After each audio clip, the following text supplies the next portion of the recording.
Anderson Tendulkar test series, ആ കപ്പിന് വേണ്ടിയുള്ള ടെസ്റ്റ് സീരീസിലെ ആദ്യത്തെ കളിയിൽ ഇംഗ്ലണ്ട് പ്രതീക്ഷിച്ച രീതിയിൽ ജയിച്ചു എന്ന് പറഞ്ഞുകൂടെ, എന്നാലും നല്ലൊരു കളി, ഒരു മോഡേൺ ടെസ്റ്റ് ക്രിക്കറ്റിലെ ഒരു ക്ലാസിക് എന്നൊക്കെ തന്നെയാണ് അതിനിപ്പം വിശേഷിപ്പിക്കുന്നത്. അപ്പോൾ ആ വിജയത്തിലേക്ക് നീങ്ങിയിരിക്കുകയാണ്.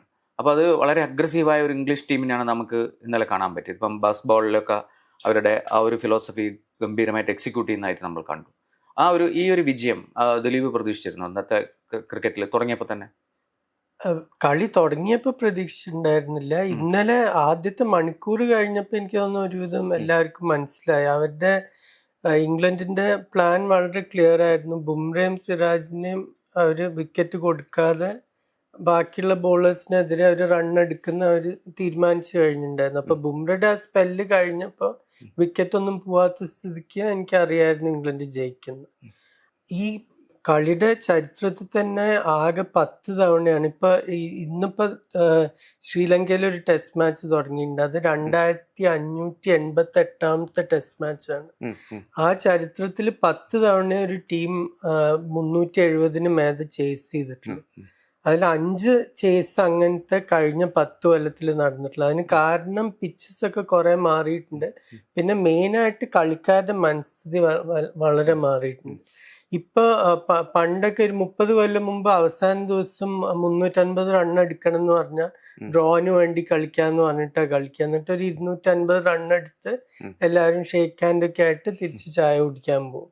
ഇപ്പൊ അതല്ല. ഇപ്പൊ ഒരു ദിവസത്തിൽ 350 റൺ എടുക്കേണ്ട ഒരു വലിയ കാര്യമല്ല ഇപ്പോഴത്തെ കളിക്കാർക്ക്. അവർ ആ പോസിറ്റീവ് അപ്രോച്ചോട് കൂടിയാണ് വരുന്നത് ബാറ്റ് ചെയ്യാൻ. ഈ വെറും പോസിറ്റീവ് അപ്രോച്ച് മാത്രമാണോ, അതോ ഈ നമ്മൾ പറയുന്ന ബസ് ബോൾ അതിന് ഫിലോസഫി എങ്ങനെയാണ്? അതായത് ഇംഗ്ലീഷ് ടീമിനെ കുറിച്ച് പറയുമ്പോൾ പ്രത്യേകിച്ച് ഇന്നത്തെ ഡെക്കറ്റിന്റെ ബാറ്റിംഗ് ഒക്കെ അല്ല, അത് പുതിയൊരു ഫിലോസഫിയാണെന്ന് ഞാൻ ഒരിക്കലും സമ്മതിക്കില്ല. അത് കുറെ ഒരു ഹൈപ്പാണ് ഇംഗ്ലീഷ് മീഡിയ ക്രിയേറ്റ് ചെയ്തത്. ഞാൻ ആദ്യം ശരിക്കും ഇരുന്ന് കണ്ടൊരു ടെസ്റ്റ് സീരീസ് വെസ്റ്റ് ഇൻഡീസ് ഇംഗ്ലണ്ടിൽ വന്നപ്പോൾ 1984 അതിൽ ഇതേപോലെ 2ാം ടെസ്റ്റ് ലോർഡ്സിലെ അവസാന ദിവസം വെസ്റ്റ് ഇൻഡീസും ജയിക്കാൻ 342 റൺ വേണം. അപ്പൊ ആ കാലത്തൊന്നും അങ്ങനത്തെ ഒരു ടീം അതൊന്നും ചേസ് ചെയ്യാറില്ല.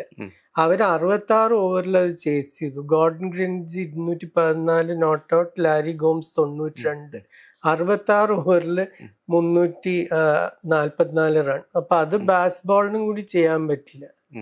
അപ്പൊ അത് പണ്ട് നടന്നിട്ടുള്ളതാണ്. അതേപോലെ ഇന്ത്യയുടെ എതിരെ വെസ്റ്റ് ഇൻഡീസിൽ വിവ് റിച്ചർഡ്സ് ഇതേപോലെ ഒരു ടെസ്റ്റ് ജയിപ്പിച്ചിട്ടുണ്ട് 25 ഓവറിൽ 170 റൺ മറ്റ്. പക്ഷെ ഈ ടീമിന് എന്താന്ന് പറഞ്ഞാല് വിശ്വാസമുണ്ട്. അവർക്ക് ഒരു കളിക്കാരനല്ല. ഇപ്പൊ ഡക്കറ്റ് ക്ലിക്ക് ചെയ്തില്ലെങ്കിൽ കോപ്പ് കളിക്കും, അല്ലെങ്കിൽ ബ്രുക്ക് കളിക്കും, സ്റ്റോക്സ് ഉണ്ട്, ജോ റൂട്ട് എല്ലാം കൂടി പിടിച്ച് നിൽക്കാൻ ഒരാള്, ബാക്കി എല്ലാവരും ചുറ്റും കളിക്കാൻ. അപ്പൊ ആ ഒരു കോൺഫിഡൻസ് ഉണ്ട്. ഈ അവസാനത്തെ സെഷൻ വരുന്ന സമയത്ത് ശരിക്കും ക്രോളി, ഡക്കറ്റ് ആ ഒരു ഇതിനെതിരെ ഇന്ത്യക്ക് അങ്ങ് അപ്പിയേഴ്സ് ചെയ്യാൻ പറ്റിയില്ല. അതിനിടയിലേക്ക് അങ്ങ് കയറി ചെല്ലാൻ പറ്റുന്നില്ല. അത് ഇന്ത്യൻ ബൗളിങ്ങിന്റെ എന്തൊരു തരത്തിലുള്ള പരാജയമാണ് കാണിക്കുന്നത്? പരാജയം തന്നെയാണ്. എന്താ വെച്ചാൽ സാധാരണ ഇപ്പൊ നേരത്തെ പറഞ്ഞ പോലെ ക്രിക്കറ്റ് ചരിത്രത്തിൽ 10 തവണ ഇങ്ങനെ ഒരു ടോട്ടല് ചേസ് ചെയ്തിട്ടുള്ളൂ. അതിൽ 2 തവണ തോറ്റിട്ടുള്ള ടീം ഇന്ത്യയാണ്. അത് 2 തവണ ഇംഗ്ലണ്ടിനോട്. 2022 എഡ്ജ്ബാസ്റ്ററിന്റെ ഇതേപോലെ അവർ 378 റൺ ചേസ് ചെയ്ത് ജയിച്ചു. അതും വളരെ എളുപ്പത്തിൽ. സെക്കൻഡ് ന്യൂ ബോൾ വരെ എത്തും കൂടി ചെയ്തില്ല. അപ്പൊ ഇതില് പ്രശ്നം എന്താന്ന് പറഞ്ഞാല് നമ്മുടെ ആദ്യത്തെ ഒരു ന്യൂ ബോൾ പെയർ കഴിഞ്ഞാൽ പിന്നെ ആരും ഇല്ല. അതിപ്പോ ഇംഗ്ലണ്ടിനും മനസ്സിലായി കഴിഞ്ഞു.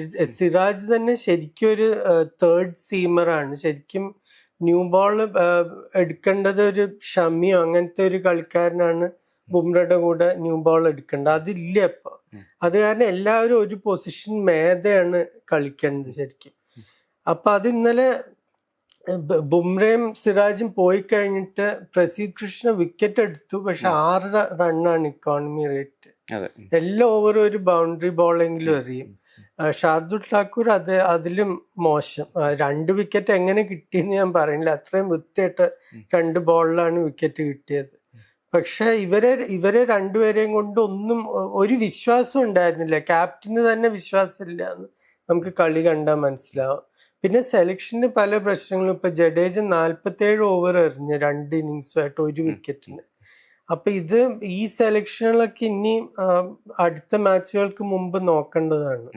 അത് ഇപ്പം നമ്മളിപ്പം ശുഭ്മാൻ ഗില്ലിന്റെ ഒരു പിച്ചിലുള്ള പിന്നെ സ്ട്രാറ്റജി ടോട്ടൽ മാനേജ്മെന്റ് ഒക്കെ വെച്ച് പറയുകയാണെങ്കിൽ അദ്ദേഹത്തിന്റെ ഡെബ്യൂ ക്യാപ്റ്റൻ എന്നുള്ള രീതിയിലുള്ള ഡെബ്യൂ എങ്ങനെയാണ്?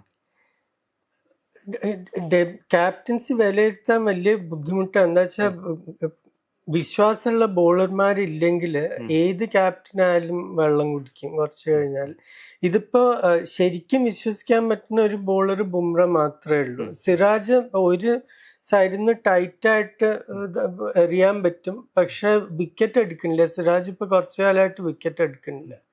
അപ്പോ ആരെ വിശ്വസിക്കും? പ്രസീദ് കൃഷ്ണയ്ക്ക് ഒരു കൺട്രോളും ഇല്ല, ഠാക്കൂറിന് കൺട്രോൾ ഇല്ല, ജഡേജയ്ക്ക് വിക്കറ്റ് എടുക്കാനും പറ്റിയില്ല, റൺസ് കൊടുക്കാതിരിക്കാനും പറ്റിയില്ല. അപ്പൊ അങ്ങനത്തെ ഒരു സാഹചര്യത്തിൽ ഒരു ക്യാപ്റ്റൻ എന്ത് ചെയ്യുന്നു? ഇപ്പൊ കുറെ പേര് പറയുന്നത് കേട്ടു ഇന്നലെ, ഫീൽഡ് കുറച്ചും കൂടി അഗ്രസീവ് ആക്കായിരുന്നു ഒക്കെ. അതൊക്കെ ശരിയാണ്, പക്ഷെ ഫീൽഡ് എത്ര അഗ്രസീവ് ആയാലും ആ ബോളർമാർക്ക് ഒരു പ്ലാൻ അനുസരിച്ച് എറിയാൻ പറ്റും. അതില് നമ്മുടെ ബോളർമാർക്ക് ഇല്ലാത്തത് അനുഭവമാണ്. ഈ രണ്ട് ക്യാപ്റ്റന്മാരെയും പിന്നെ കമ്പയർ ചെയ്യുമ്പോൾ ഇപ്പം നമ്മളിപ്പം പിന്നെ ശുഭ്മാൻ ഗില്ലിനെ പറ്റി പറയുന്നു, ബെൻ സ്റ്റോക്സിന്റെ ഒരു ഇതിലോ ക്യാപ്റ്റൻസി അതിലൊരു കുറച്ച് എക്സ്പീരിയൻസ്ഡ് ആയിട്ടുള്ള ഒരു മികവ് കാണാനില്ല നമുക്ക്? അല്ല, എക്സ്പീരിയൻസ് തീർച്ചയായിട്ടും. എത്രയോ കൊല്ലങ്ങളായിട്ട് ഇപ്പൊ ക്യാപ്റ്റനാണ്. ഈ കളിക്കാരെയൊക്കെ നന്നായിട്ട് അറിയാം. പിന്നെ അവരുടെ കണ്ടീഷൻസും ആണ്. പിന്നെ ഈ അനുഭവത്തിന്റെ കാര്യം ഞാൻ പറയാൻ കാരണം എന്താന്ന് പറഞ്ഞാല്, ഈ first class cricket, red ball വെച്ച് കളിക്കുന്ന ക്രിക്കറ്റ് വേറെ തന്നെ ഒരു കളിയാണ്. അതും മറ്റേ നമ്മുടെ IPL-ഉം T20 ക്രിക്കറ്റും ODI ആയിട്ടൊന്നും ഒരു കമ്പാരിസണും ഇല്ല ശരിക്കും. ഈ റെഡ് ബോൾ ക്രിക്കറ്റിൽ അനുഭവം ഇല്ല നമ്മുടെ കളിക്കാർക്ക്. ഇപ്പൊ പ്രസീദ് കൃഷ്ണ ഇപ്പൊ ഇന്ന് എല്ലാവരും ചീത്ത പറയായിരിക്കും, പക്ഷെ 29 വയസ്സായ പ്രസീദ് കൃഷ്ണ ഇതുവരെ ആകെ 25 ഫസ്റ്റ് ക്ലാസ് മാച്ചാണ് കളിച്ചത്. Red ball matches 25 കളിച്ചിട്ടുള്ളൂ.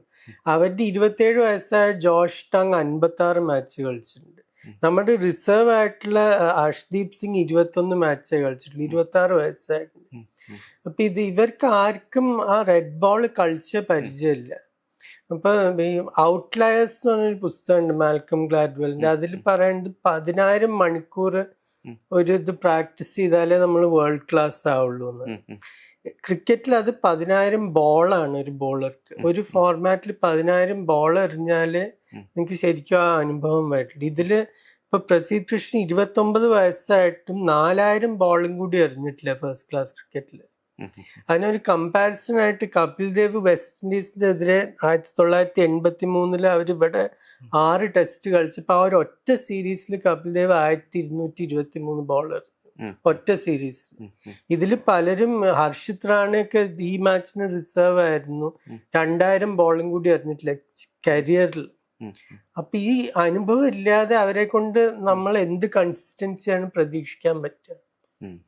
നമ്മൾ പൊതുവേ പറയാറുണ്ട്, ഇപ്പൊ 20 വിക്കറ്റ് എടുക്കുന്ന ടീമിനാണ് പിന്നെ ജയിക്കാൻ പറ്റുള്ളൂ പിന്നെ ടെസ്റ്റ് ക്രിക്കറ്റിൽ. പിന്നെ പക്ഷെ നമ്മളിപ്പം തുടക്കത്തിലൊക്കെ നോക്കുകയാണെങ്കിൽ ഈ ഇതിനകത്തുള്ള സെഞ്ചുറികളുടെ എണ്ണമൊക്കെ നോക്കുകയാണെങ്കിൽ വളരെ വലുത്, 5 സെഞ്ചുറി ഇന്ത്യയുടെ തന്നെയുണ്ട്. അപ്പൊ എന്താണ് ശരിക്കും അതിൻ്റെ അകത്തൊരു എന്ത് പ്രപ്പോർഷനാണ് ഇല്ലാതായിപ്പോയത്? അല്ല, അതിപ്പോ വളരെ വ്യക്തമാണല്ലോ. 5 വളരെ നന്നായി ബാറ്റ് ചെയ്തു. പൊതുവെ നോക്കുകയാണെങ്കിൽ ഇന്ത്യ 2 ഇന്നിങ്സിലും ടെയിൽ ആൻഡ് ബാറ്റിങ്ങിനെ പറ്റി നമുക്ക് പിന്നെ പറയാം. പക്ഷെ പൊതുവെ നോക്കിക്കഴിഞ്ഞാൽ ടോപ്പ് ഓർഡർ വളരെ നന്നായിട്ട് നല്ലൊരു പ്ലാറ്റ്ഫോം സെറ്റ് ചെയ്തു 2 ഇന്നിങ്സിലും. എന്നിട്ടും തോൽക്കാൻ എന്താ കാരണം? 20 വിക്കറ്റ് എടുക്കാൻ പറ്റിയിട്ടില്ല. അപ്പൊ ഇത് ഈ ഒന്നാമത് വളരെ ഒരു ഡിഫെൻസീവ് ചിന്താഗതിയായിട്ടാണ് കളി തുടങ്ങേണ്ടത് തന്നെ. എന്താണ് ഈ ഷാർദുൽ ഠാക്കൂറിന്റെ ഉപയോഗം ഈ ടീമില്? ഒന്നുമില്ലെങ്കിൽ ആ കളിക്കാരൻ 15 ഓവർ എറിയണം ഒരു ഇന്നിങ്സിൽ, ഓൾറൗണ്ടർ ആയിട്ട് എടുക്കുകയാണെങ്കിൽ. അതിനുള്ള വിശ്വാസം ക്യാപ്റ്റനില്ല. അത് വളരെ ഓബ്വിയസ് ആണ് നമുക്ക് കാണുമ്പോൾ. ഇയാളുടെ ബോളിങ്ങിൽ ക്യാപ്റ്റന് ഒരു വിശ്വാസമില്ല. പിന്നെ എന്തിനു വേണ്ടി എടുത്തിരിക്കുന്നു? അതിന് പകരം ഒരു കുൽദീപ് യാദവിനെ എടുത്തിട്ടുണ്ടായിരുന്നെങ്കിൽ, അല്ലെങ്കിൽ ഒരു അർഷ്ദീപ് സിംഗിനെ എടുത്തിട്ടുണ്ടായിരുന്നെങ്കിൽ കുറച്ചും കൂടി ഓവറും കിട്ടായിരുന്നു, ഒരു വിക്കറ്റ് ടേക്കിംഗ് ത്രെറ്റും കൂടി ഉണ്ട് ആ ബോളർമാർ, പ്രത്യേകിച്ച് കുൽദീപ്. ഈ ഇംഗ്ലണ്ട് ടീമിൽ പല കളിക്കാരും അവരുടെ ജീവിതത്തിൽ ലെഫ്റ്റ് ആം റിസ്പിൻ കളിച്ചിട്ടില്ല. എന്താ വെച്ചാൽ അങ്ങനത്തെ കളിക്കാർ പൊതുവെ ഉണ്ടാവാറില്ല ഇപ്പോഴത്തെ കളിയിൽ പ്രത്യേകിച്ചും. അപ്പൊ ആ സാഹചര്യത്തിൽ എന്തുകൊണ്ട് കുൽദീപിനെ സെലക്ട് ചെയ്തില്ല എന്നുള്ള വലിയൊരു ചോദ്യം തന്നെയാണ്. ഇനി അടുത്തതിലേക്ക് എഡ്ജ്ബാസ്റ്റനിലേക്ക് നീങ്ങുന്ന സമയത്ത് ഇതിൽ എന്തൊക്കെ കറക്ഷൻസ് ഇന്ത്യ കൊണ്ടുവരും, അല്ലെങ്കിൽ അങ്ങനെയുള്ള ഒരു നമുക്കൊരു ഇമ്പ്രൂവ്മെന്റ് ഉണ്ടാവുമല്ലോ എന്തായാലും, അതിനെപ്പറ്റി ചിന്തിക്കണമല്ലോ. എന്താണ് ദിലീപിന്റെ ഒരു അഭിപ്രായം ഇതിനകത്ത്? അല്ല, ഷാർദുൽ ഠാക്കൂറിന്റെ ബോളിങ്ങിൽ നിങ്ങൾക്ക് വിശ്വാസം ഇല്ലെങ്കിൽ എടുക്കണേൽ ഒരു യൂസും ഇല്ല ശരിക്കും. അതിന് പകരം ഞാൻ ഒന്നുമില്ലെങ്കിൽ നിതീഷ് റെഡ്ഡി എടുക്കും, അല്ലെങ്കിൽ കുൽദീപിനെ എടുക്കും. ഇപ്പൊ ഈ കഴിഞ്ഞ മാച്ചിൽ ഇപ്പൊ 5 റണ്ണാണ് ഷാർദുൽ ഠാക്കൂർ എടുത്തത്. അതെന്തായാലും കുൽദീപിനെ കൊണ്ടും പറ്റും. പിന്നെ കുൽദീപ് ഒരു എക്സ് ഫാക്ടർ വേണം ഒരു ടീമിൽ. ഇപ്പൊ ഇന്ത്യക്ക് ആകെ ഉള്ളത് അത് ബുംറയാണ്. എപ്പോ വേണമെങ്കിലും വന്നൊരു വിക്കറ്റ് എടുക്കാൻ പറ്റുന്നുള്ളത് പ്രതീക്ഷ. അത് ഇംഗ്ലണ്ടിനും പക്ഷെ മനസ്സിലായിട്ടുണ്ട്. അത് കാരണം ഇപ്പൊ ബുംറയുടെ അവസാനത്തെ ഒരു 3 സ്പെല്ല് അവര് ഞങ്ങൾ വിക്കറ്റ് കൊടുക്കില്ല എന്നുള്ള ഇതില് റൺ എടുക്കാനൊന്നും അവർ വലുതായ, ഇടയ്ക്ക് ഓരോ ലൂസ് ബോൾ കിട്ടുമ്പോ അടിക്കുന്നല്ലാതെ അവർ വലിയൊരു ശ്രമമൊന്നും നടത്തിയിട്ടില്ല. എന്നുവെച്ചാൽ അവർക്ക് അറിയാം ബാക്കി ദിവസത്തെ 75 ഓവറിൽ ഞങ്ങൾക്ക് ഇഷ്ടം പോലെ റൺ എടുക്കാൻ പറ്റും. ആ ഒരു ചോദ്യം ചെയ്യണ ഒരു ബോളർ വേറെ ഒരാളില്ല. അതിനാണ് ഒരു കുൽദീപിനെ കൊണ്ടുവരേണ്ടി വരിക. പിന്നെ അതേപോലെ ഇപ്പൊ പ്രസീദ് കൃഷ്ണയുടെ കൺസിസ്റ്റൻസി ഇല്ലാത്തൊരു കളിക്കാരന് ഈ 6 റൺ ഒരു ഓവറിൽ കൊടുക്കണ ഒരു ബോളറെ എത്ര വിക്കറ്റ് എടുത്തിട്ടും കാര്യമില്ല. ടെസ്റ്റ് ക്രിക്കറ്റിൽ അങ്ങനത്തെ ഒരു എക്കോണമി റേറ്റ് വെച്ച് കളിക്കാൻ പറ്റില്ല. അത് ഞാൻ കളിക്കാരനെ കുറ്റം പറയല്ല, ഈ ബോളിംഗ് ഗ്രൂപ്പ്, അതിപ്പോ ബോളിംഗ് കോച്ച്, മെയിൻ കോച്ച്, ഇവരൊക്കെ കൂടി ഇരുന്നിട്ട് ഇവരുടെ എല്ലാ കളിക്കാരുടെയും ഒരു ഫയൽ അവരുടെ അടുത്തുണ്ടാവും എന്ന് പറഞ്ഞാൽ ഇലക്ട്രോണിക് ഫയൽ. ഇപ്പൊ ഹാരി ബ്രൂക്ക് എങ്ങനെ കളിക്കുന്നു, റൂട്ട് എങ്ങനെ കളിക്കുന്നു, പോപ്പ് എങ്ങനെ കളിക്കുന്നു, എല്ലാവരുടെയും ഏത് ലെങ്ത് ആയി കളിക്കാരന്റെ വീക്ക്നെസ്, ഏത് ലൈനിലാണ് എറിയേണ്ടത്, ഇതൊക്കെ ഇവർക്ക് അറിയാം. പിന്നെ എന്തുകൊണ്ട് ഇപ്പൊ പ്രസീദ് കൃഷ്ണ ഞാൻ കണ്ടിട്ടില്ല. സൗത്ത് ആഫ്രിക്കയിൽ കഴിഞ്ഞ കൊല്ലം കളിച്ചപ്പോ ഇംഗ്ലീഷ് ലെങ്ത് എറിയായിരുന്നു. ഇവിടെ വന്നപ്പോ south African length, short of length ആണ്. അത് ഇംഗ്ലണ്ടില് ബോള് സ്വിങ് ചെയ്യണമെങ്കിൽ കുറച്ചും കൂടി ഫുള്ളായിട്ട് എറിയണം. അത് ബാറ്റ്സ്മാൻ ഒരു ഷോർട്ട് ഓഫ് ഡ്രൈവിംഗ് ലെങ്ത് ആണ് എറിയേണ്ടത്. അതല്ല കുറെ ഇന്നലെ അല്ല ഫസ്റ്റ് ഇന്നിങ്സിലൊക്കെ ലെങ്ത് തെറ്റായിരുന്നു. അപ്പൊ ഇത് കളിക്കാരൻ കറക്റ്റ് ചെയ്യണമെങ്കിൽ കോച്ചസ് ചെയ്യേണ്ടതാണ്. അത് അങ്ങനത്തെ ഒരു കറക്ഷനും ഞാൻ കണ്ടില്ല. അതിപ്പോ സിറാജും ബുംറ ഒഴിച്ച് ബാക്കി എല്ലാവരുടെ ലെങ്ത്തും കുഴപ്പമായിരുന്നു. അപ്പൊ ഈ എഡ്ജ് ബാസ്റ്റൺ ടെസ്റ്റിനെ പറ്റി എന്തായിരിക്കും ദിലീപിന്റെ ഒരു പ്രവചനം? അതിലെ മാറ്റങ്ങൾ വരുത്തിയിട്ടാണ് ഇന്ത്യ ഇറങ്ങുന്നെങ്കിലും അല്ലെങ്കിലും? അല്ല, എനിക്ക് ഉള്ള പേടി എന്താന്ന് പറഞ്ഞാൽ ഈ കളിയിൽ ബോൾ ചെയ്ത പോലെ ഇംഗ്ലണ്ട് ഇനിയും ബോൾ ചെയ്യുന്നത് ഇത്രയും മോശമായിട്ട് അവർ എറിയുന്ന എനിക്ക് തോന്നുന്നില്ല. എന്നുവെച്ചാൽ ഈ കളിയിൽ പ്രാക്ടീസ് ഇല്ലാതാണ് ക്രിസ് വോക്സ് വന്നത്. ക്രിസ് വോക്സ് എന്ന് പറഞ്ഞാല് ഇംഗ്ലീഷ് കണ്ടീഷൻസിൽ ഒരു വലിയൊരു ബോളറാണ്. പൊതുവെ നോക്കിക്കഴിഞ്ഞാല് ആകെപ്പാട് 182 വിക്കറ്റ് ഒറ്റ ടെസ്റ്റിൽ എടുത്തിട്ടുള്ളൂ. പക്ഷെ അതിൽ 138 ഇംഗ്ലീഷ് കണ്ടീഷൻസിലാണ്. ഇംഗ്ലീഷ് കണ്ടീഷൻസിൽ വോക്സിന്റെ ആവറേജും സ്ട്രൈക്ക് റേറ്റും 2 മാൻഡസിന്റെ മികച്ച ഫിഗേഴ്സ് ആണ് വോക്സിന്. അപ്പൊ ആ കളിക്കാരന് അടുത്ത കളി ഇത്ര മോശമായി കളിക്കുന്ന എനിക്ക് തോന്നുന്നില്ല. അതേപോലെ അവരുടെ ബാക്കപ്പ് ബോളർമാരും ഒക്കെ. അപ്പൊ അവര് ശരിക്കും പറയാച്ച ഒരു നന്നായി കളിക്കാതെയാണ് ഈ കളി ജയിച്ചിട്ടുള്ളത്.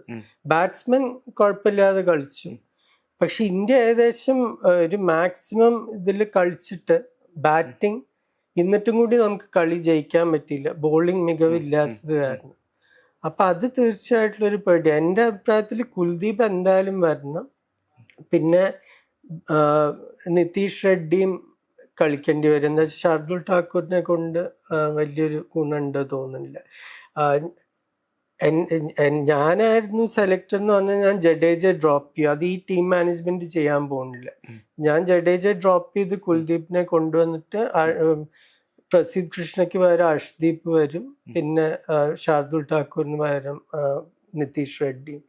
ഈ 3 മാറ്റങ്ങളും വരുത്തും. പക്ഷെ അവർ 3 മാറ്റാൻ പോകുന്നില്ല, 2 മാറ്റങ്ങളേ ഉണ്ടാവുള്ളൂ.